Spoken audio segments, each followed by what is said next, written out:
Olá, este é o Sala de Aula e o tema de hoje são as mudanças do Enem. A gente tem um VTzinho sobre isso, vamos ver. No dia 9 de março, o Ministério da Educação anunciou mudanças no Enem. A prova agora passa a acontecer em 2 domingos. O MEC também pôs fim à divulgação de dados por escola, evitando assim a criação de rankings.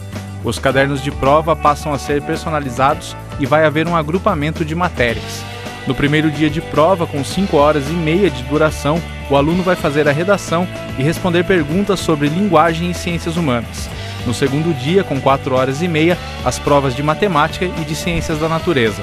Outra mudança é em relação à gratuidade do exame, que passa a ser limitada e através do CadÚnico. E a partir deste ano, o Enem também deixa de valer como certificação do ensino médio.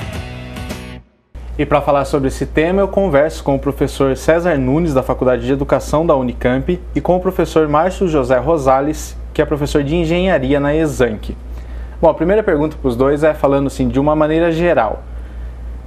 Teve essas mudanças após uma consulta online, que foi uma consulta breve, pelo Ministério da Educação. A gente pode debater todos os pontos da mudança depois, mais especificamente, mas de uma maneira geral, essas mudanças, elas foram benéficas? Olha, eu acho que todo e qualquer grupo de professores, gestores, quer sempre fazer uma mudança para acertar. Então, eles têm a intenção de fazer alguma coisa que melhore. Eu vejo que o Enem, desde 98 até 2008, ele tem uma trajetória. 2009 ele tem uma segunda trajetória e agora é a terceira intervenção no Enem. A ideia de fazer do Enem uma prova que avaliasse todo o ensino médio brasileiro é muito boa. A ideia de fazer do Enem um mecanismo de avaliação, inclusive da qualidade das escolas de nível médio, também é boa. Só que eu vejo que as mudanças deveriam ser feitas com mais tempo, com maior serenidade, com consulta pública, com ouvir as pessoas que trabalham com o ensino médio. E acho então que, embora as intenções sejam muito boas, essa consulta de 2 meses praticamente, feita de maneira um pouco rápida, ela, embora tenha dado algumas informações fundamentais para o Enem, né, no geral eu diria que foram benéficas. Na totalidade, não tanto, mas no geral, na amplitude, foram benéficas. Mas acredito que talvez pudesse ser vista com um pouco mais de serenidade e convencimento, particularmente daqueles que já têm uma larga experiência na formação de jovens para a disputa dura no país nosso, que é o acesso à universidade ou ao ensino superior. Você acha que traz vantagem para a prova, Márcio, essas mudanças? Olha, eu concordo com o professor. De uma maneira geral, essas mudanças elas acabaram beneficiando uma série de estudantes que tinham dificuldade de fazer a prova 2 dias seguidos, né? E de uma forma geral, eu entendo que a mudança ela foi positiva, né? Talvez a forma como foi feito realmente precisaria, acho que, um pouco mais de tempo, um pouco mais de discussão, de envolvimento, né, de todas as partes aí, estudantes, enfim, né, para que isso se consolidasse de uma maneira mais robusta para a prova. De uma maneira geral, a evolução do Enem, a gente percebe isso, né, ela é positiva, né, ela está ganhando, o Enem cada vez mais está ganhando corpo, está ganhando uma presença maior na vida do estudante e está, de uma maneira geral, facilitando, né, ajudando o estudante a ingressar no ensino superior. Muitos estudantes falavam que o Enem era uma prova longa, mas agora com essa divisão, no primeiro dia fica mais a parte de humanas e a redação em uma prova de 5 horas e meia. Não pode ficar mais cansativo, tendo muito texto para ler? Veja, há uma crítica maior, é a ideia de dividir essas áreas como elas tradicionalmente foram divididas. A gente quer hoje que o ensino médio seja uma formação mais interdisciplinar. Então a ideia de fazer uma prova com uma parte de humanas, uma parte de exatas, uma parte de biológicas, ela tem sido um recurso usado em países, por exemplo, europeus. Dividir humanas e exatas e biológicas, ela tem hoje uma, digamos, possibilidade de ser melhor delineado os campos, mas ela continua separando as áreas. Acredito que uma prova de 5 horas e meia, ela é bem cansativa. E ela exigirá tanto entendimento de textos quanto a produção de um texto. Então, ela acaba sendo desproporcional. E entendo também que não é assim que o nosso ensino médio está organizado. Nosso ensino médio está organizado de uma outra maneira. Por isso que, no dizer da presidente do INEP, a atual forma de organizar o Enem já está tentando articular isso com a reforma do ensino médio. E aí lá a gente tem outras diferenças para debater, sobretudo a separação das áreas do conhecimento tão radicalmente assim. Acho que a separação tem que ser na universidade, quando você já escolhe uma área, mas no ensino médio você tem que ter uma visão de globalidade, de totalidade, que era o que os outros Enems vinham fazendo. Principalmente entre 98 e 2008. 2008. Né? Trabalhar a água, fazer um raciocínio biológico, geográfico, matemático, econômico sobre a água. Era essa a visão. Agora, voltar a separar estanquemente as áreas, além de ser tão cansativo como você lembrou, Maicon, ela vai dar um peso maior de cansaço no primeiro dia e no segundo dia vai exigir também mais atenção, porque as provas são de uma outra natureza. Ela pode alterar o rumo dos Enems anteriores e da sua trajetória. E tem um outro fator também que alguns alunos chegam a relatar, até alguns profissionais de educação chegam a falar, que mais de um dia de prova você aumenta o risco dessa pessoa perder o segundo dia e acabar perdendo o vestibular por algum contratempo. Você acredita nisso? Eu acho que sim. É difícil, né, a gente resumir a história toda do aluno de 3 anos em um dia ou em 2 dias de prova, né? Mas enfim, esse é o modelo que existe, né? E eu acho que essa quantidade de horas, né, e dividir exatamente como o professor falou em áreas, né, muito específicas, vai um pouco contra a proposta que é do Enem, de ser que é uma prova que trabalha com o eixo de competências, habilidades no âmbito mais geral da formação do aluno, né? Então, eu acho que no fundo, né, você dividir em 2 dias, né, acaba sendo bastante, não traz tanto benefício assim, né, vamos colocar dessa forma, para o aluno, né? Se isso pudesse ser condensado num único dia, né, e a prova não ser tão focada e dividida da forma como ela né, talvez pudesse trabalhar esse conceito de multidisciplinariedade que é a proposta da prova. Né? Só para a gente encerrar essa parte do programa, você chegou a falar sobre a consulta ser feita em 2 meses. Na sua opinião, qual tempo seria ideal, qual a forma seria ideal dessa consulta? Eu acredito que deveria ser 1 ano, no mínimo, para a viabilidade de uma prova, de um ano para o outro. E aí haver uma consulta, por exemplo, em todas as escolas de ensino médio, o governo tem essa possibilidade, fazer por indução, por convencimento, de tal maneira que todos os alunos que estivessem no ensino médio, de alguma maneira tivessem a chance de opinar. E aí alguns gestores, escolas pudessem fazer. Mas em 2 meses, dessa maneira, é um pouco acentuadamente rápido demais. E aí pode provocar algumas imperfeições. Muita gente não fica nem sabendo, né? Exatamente. A gente volta daqui a pouco com o Sala de Aula, que hoje fala sobre o Enem.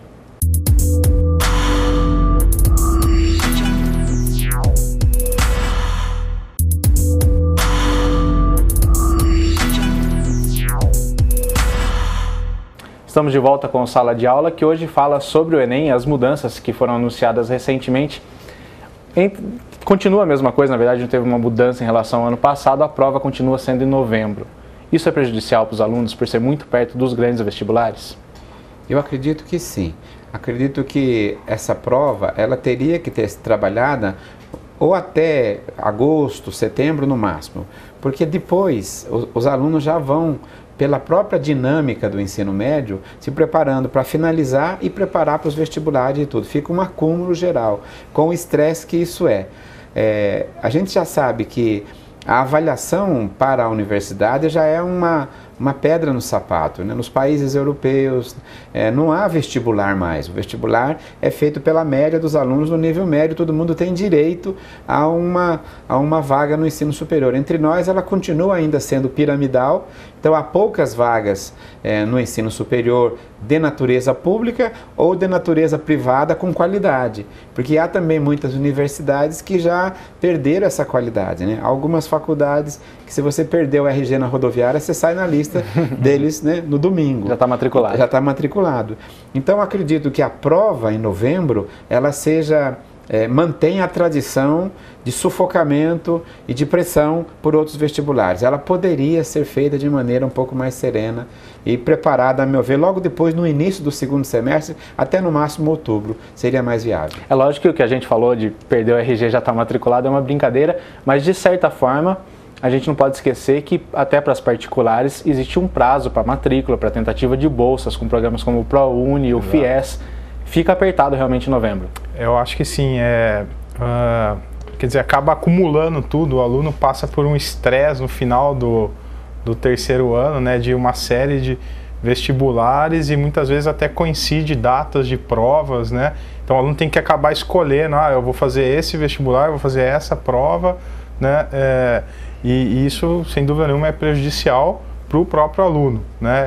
Até porque a gente tem vestibulares de faculdades particulares que são concorridos igual de outras. Exatamente, públicas, acaba restringindo o campo onde esse aluno poderia se candidatar, buscar uma vaga, né? Mas eu acho que, como você mesmo colocou muito bem, o Enem ele tem essa característica também, né, de ser um acesso às universidades particulares através dos programas do próprio governo, né, o ProUni, por exemplo, ou então o financiamento estudantil, o FIES, né, através do Enem o aluno consegue buscar essas fontes alternativas, né, de entrar numa faculdade, lógico, de qualidade, né, e, enfim, é uma possibilidade dele estar lá dentro e cursar um ensino superior. Um outro ponto da mudança foi em relação à segurança. Segundo o INEP, esse ano a folha de respostas vem junto com o caderno de respostas. Você acha que isso realmente aumenta a segurança? Eu acredito que ele melhora um pouco, mas nós sabemos que a natureza da fraude ela é perversa. Então as pessoas que trabalham lamentavelmente nesse lado da vida já têm tecnologia de fraude. Então nós teremos um modelo que controla um pouco mais, determina um pouco mais a autoria e vincula muito mais, mas ainda nós temos que tirar do Enem essa pecha que houve nesses últimos anos de ter todo um acesso, né, um ataque para querer ter o acesso às respostas de maneira perversa e fraudulenta. Acho que melhora. Tirou a credibilidade nos últimos anos? Acho que a credibilidade não, porque nós vimos em todos os governos, seja nesse modelo que está hoje, no anterior, seja no Paulo Renato, que cada vez que foi denunciada uma fraude, se fez rigorosamente uma sindicância, se lamentou demais, porque quem perde é o país. A credibilidade do Enem, ela talvez não seja do Ministério, do governo, mas ela é do ensino médio, da sociedade civil. Então, isso afetou um pouco a fragilidade, às vezes, de alguns transportes, processos do Enem, da prova. Mas a credibilidade não, o Enem, pelo contrário, tem crescido em credibilidade. Para uns é o segundo maior exame do mundo, só perde para o exame da China. Hoje já se diz que é o terceiro, porque se perde também para a Índia. Então é o terceiro maior exame de nível médio nessa categoria do mundo. Acredito que ele terá ainda muitas coisas para resolver, mas a credibilidade dele me parece, tanto pelo aspecto de fazer a avaliação, quanto pela inclusão, como lembrou o professor Márcio, nas universidades federais. Algumas estaduais já adotaram o Enem como critério e algumas particulares, comunitárias também. Isso faz como prova principal. Como prova principal, pelo menos como qualificante. Isso faz com que a gente cada vez mais dependa menos daqueles vestibulares draconianos, né? Que coloca as pessoas depois do 10º vestibular no acesso a uma vaga no ensino superior. Uma das mudanças afeta justamente o tamanho da prova, que agora o Enem ele passa a não certificar mais para o ensino médio. A previsão é que em torno de 1 milhão de inscritos deixem de participar da prova desse ano. Você acha que com um número menor de alunos, a questão da segurança ela melhora também? Olha, o volume é muito grande, né? Então, sem dúvida, mas eu acho que o fator principal aí é justamente essa evolução que a gente vem assistindo, né? De como o Enem está cada ano parece estar ficando melhor, né? No sentido de fazer uma prova que é multidisciplinar, né? Não é aquela coisa de eu preciso conhecer muito um assunto só, não, o aluno ele tem que ter uma visão geral de tudo aquilo que ele viu no ensino médio, né? Então, essa questão da fraude, ela realmente é um ponto muito importante a ser discutido e ser aprimorado todo ano, né? Então, isso sempre vai ter alguma coisa para se melhorar, é isso que eu acredito, né? Mas o Enem em si, o volume, tudo que ele representa, eu acho que é muito maior do que essa questão dessas fraudes que às vezes aparecem em um ano ou outro, né? E também tirar essa certificação do ensino médio do Enem, isso é uma vantagem para os alunos? Do ponto de vista pedagógico, ele é. Por quê? Porque um exame, ele é avaliador. Ele não pode ser certificador. Quando ele é certificador é outra coisa. E o Enem passou a começar como avaliador, digamos, do ensino médio, do aluno, depois ele pretendeu ser certificador. Então, quem tirasse 450 pontos de cada uma das áreas, 500 pontos na redação, já tinha o ensino médio. Se o aluno, no primeiro ano do ensino médio, tivesse esses pontos, ele entrava com o processo, finalizou o ensino médio com 15 anos. Então, estatisticamente, ele era voltado para recuperar a escolaridade daqueles que tinham deixado a escola. Mas do ponto de vista tático e real, ele passou a ser uma certificação rápida demais, né, para alguns setores do nível médio. Então, 1 milhão de pessoas faziam uma boa estatística, mas acho que não. O ensino médio tem que ser universalizado, a escola de no mínimo 3 anos, submetendo o aluno a todos os conteúdos que o ensino médio tem nas diversas áreas. Então, uma coisa é uma prova certificadora de complementaridade de estudo, outra coisa é avaliador. Eu acho que essa medida foi boa. Eu não gostava das duas coisas na mesma prova. Acho que hoje, pedagogicamente, ganha o Sistema Nacional de Educação no nível médio. Tá, já. A gente volta daqui a pouco com o Sala de Aula, que hoje fala sobre o Enem.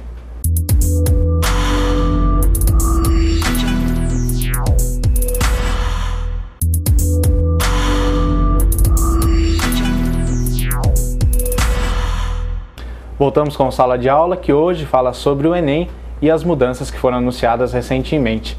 Dentre essas mudanças, está um maior rigor para quem vai pedir a isenção da taxa de pagamento. A minha pergunta, são duas perguntas em uma. Precisa pagar o Enem? Seria necessário realmente pagar o Enem? E se esse maior rigor, ele vai beneficiar quem realmente não pode pagar a prova? Olha, você também já adiantou a minha resposta. Eu acho que, fazendo parte do Sistema Nacional de Educação, sendo produzido pelo Ministério da Educação, através do seu órgão próprio, que é o INEP, a prova não deveria ser paga, não deveria ser cobrada. É um direito das pessoas, seria um direito próprio daqueles que recolhem os impostos estaduais, federais ou municipais. Independente da renda. Independente da renda.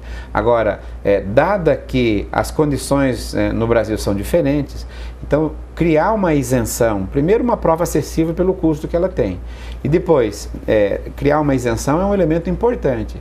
Só que também acho que o controle dessa isenção, ela tem que ser cada ano mais rigoroso, mais adequado, porque evidentemente a gente sabe que na nossa sociedade muita gente também solicitava a isenção sem a necessidade dela. Então, acho que esse processo todo acompanha a pergunta que você fez sobre a fraude. Nós temos que entender que uma prova dessa natureza, ela seria um elemento importantíssimo, ética e pedagogicamente, para os adolescentes, os jovens do ensino médio. E a sociedade deveria tratar melhor uma prova como essa, né? Então, a isenção mais rigorosamente controlada pelas regras atuais, acho que é um ponto a favor. Mas eu ainda luto para que o Enem seja gratuito. Concorda com a sua opinião, Márcio? Olha, eu discordo, viu, professor? Eu acho que do modelo como é colocado, eu acho que satisfaz de uma maneira bem equilibrada as coisas, né? Ou seja, todo mundo que já está no ensino médio em escola pública, né? Quem já está lá no cadastro único também, já recebe a isenção, né? E existe a possibilidade daquele aluno que já começou uma faculdade, já fez o Enem lá atrás, ele quer refazer. Então, acho que nada mais justo do que ele pagar para fazer essa prova, né? Quer dizer, ele já teve a chance dele, né? Ou então, pelo menos, algum sistema em que a primeira vez ele pode ser isento de pagar, mas quando houver uma segunda tentativa de fazer um novo curso, um novo acesso, enfim, aí sim eu acho que é natural cobrar, porque existe toda uma logística, uma cadeia que você tem que montar as provas, locais de prova, pessoas, enfim, né? E eu acho que isso tem que ser de alguma forma ressarcido pelas próprias pessoas que estão querendo se beneficiar da prova. O Enem é necessário? Olha, o ensino médio, Michael, ele é sempre muito indefinido no Brasil. Nós temos uma política para a educação infantil muito recente, mas já consolidada, para o ensino fundamental de 9 anos, e nós constituímos aí a garantia do ensino fundamental e de obrigatoriedade da escola agora de 4 a 17 anos, não é mais de 7 a 14, né? Agora, o ensino médio ele está um pouco perdido, porque o ensino médio, até o nome está um pouco equivocado. Ele não é médio, porque médio é quando ele ficava entre o ensino fundamental e a faculdade. Hoje ele é o ensino que completa a educação básica. São educação infantil, de 0 a 5, fundamental de 9 anos, e daí seria a complementaridade da educação básica, que é o dever de todo o país, é universalizar o acesso à educação básica e massificar o ensino superior. Nenhum país do mundo universalizou o ensino superior. O país que mais chegou a ter mais gente no ensino superior chegou a ter 60% da mão de obra ativa, que são os países europeus, né? E o Japão, que acompanha.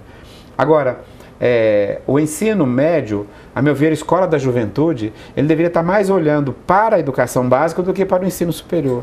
Então, um ensino médio que tivesse organicidade, currículo mais ou menos comum, orgânico no país todo, como se pretendia, a gente poderia fazer uma avaliação final com uma pluralidade de faculdades e universidades a partir da média dos 3 anos. Sem ter que ter uma prova. Sem ter que ter uma prova. Então, esse modelo de Enem, eu acho que é bom, por um lado, né, como professor da Universidade Estadual de Campinas.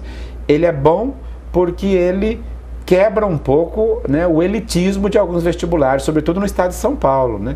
FUVEST e o próprio da Unicamp. Que até os custos para prestar para muita gente. E além do mais, né, o modelo de prova. Eu participei de um debate onde um professor chamado Henrique Dúcio falou assim: a minha universidade só vai abrir 10 mil vagas. E eu vou protestar. Eu falei, então eu vou me matar, porque a Unicamp abriu 2.500 vagas para 90 mil pleiteantes, né? A USP abriu 3.600 vagas para 149 mil pleiteantes. Quer dizer, isso é uma coisa draconiana. Nós teríamos que ter a Unicamp pelo menos 100 mil vagas por ano, a USP 200 mil vagas, para a gente conseguir melhorar com qualidade o acesso ao ensino superior. Então o Enem quebra o elitismo desses vestibulares, quebra, mas ele talvez pudesse ser superado se houvesse um ensino médio orgânico, com propriedade, adequado, voltado para a complementaridade da educação básica. O Enem também dá a possibilidade, a gente já falou aqui, de uma pessoa estudar em uma escola particular através dos programas. Você tem feedback de alunos que entraram na universidade por conta do Enem através dos programas? Sim, lá na Exanc isso é muito comum, né? A gente recebe muitos alunos, principalmente do ProUni, né? Então acho que essa forma de ingressar é uma oportunidade tremenda, né? Para essas pessoas se qualificarem, buscarem posições dentro do mercado, né? E buscarem uma qualificação para a carreira delas, né? Então, nesse sentido, o Enem, ele é, assim, hoje é a melhor forma que está aí disponível para que essas pessoas tenham acesso à educação no nível superior, né? Comparando os Enems, a gente teve o primeiro entre 98 e 2008, depois um segundo e um terceiro. Existe um modelo ideal entre eles? Olha, o primeiro modelo, ele tinha uma diminuição de questões de múltipla escolha, 63, né, e dava um peso maior para a redação. Ele pretendia fazer a interdisciplinaridade, a transdisciplinaridade. Já o segundo, colocando sobre o Enem o papel de certificador, se ampliou para 180 questões, virou outra vez um modelo de vestibular um pouco mais culturalista do que efetivamente reflexivo, de informações. A própria Maria Inês Fini, eu entrevistei ela uma vez, ela criticava, porque ela ajudou a criar, ela fez parte da equipe que criou o primeiro, exatamente. E ela criticava a forma do segundo, mas agora ela vem mantendo. Você acha que o governo tende a retomar um pouco das raízes com o passar do tempo? Acho que não. Acho que, pelo que eu vi, se ela quisesse fazer uma mudança na configuração, teria que ser agora. Porque não dá para fazer uma mudança e logo depois uma outra. Mesmo porque havia a ideia anunciada por ela de não permitir que os treineiros fizessem. Tirar os treineiros e fazer um simulado separado. Não deu porque é muito custoso. Então os treineiros, de maneira indireta, vão estar presentes novamente, né? Então há muitas coisas que o governo também não pôde fazer.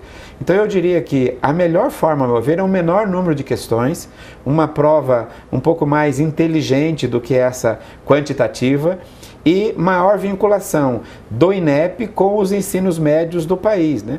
O ano passado caiu, né? Simone de Beauvoir, não nascemos mulheres, somos constituídas mulheres, discorra.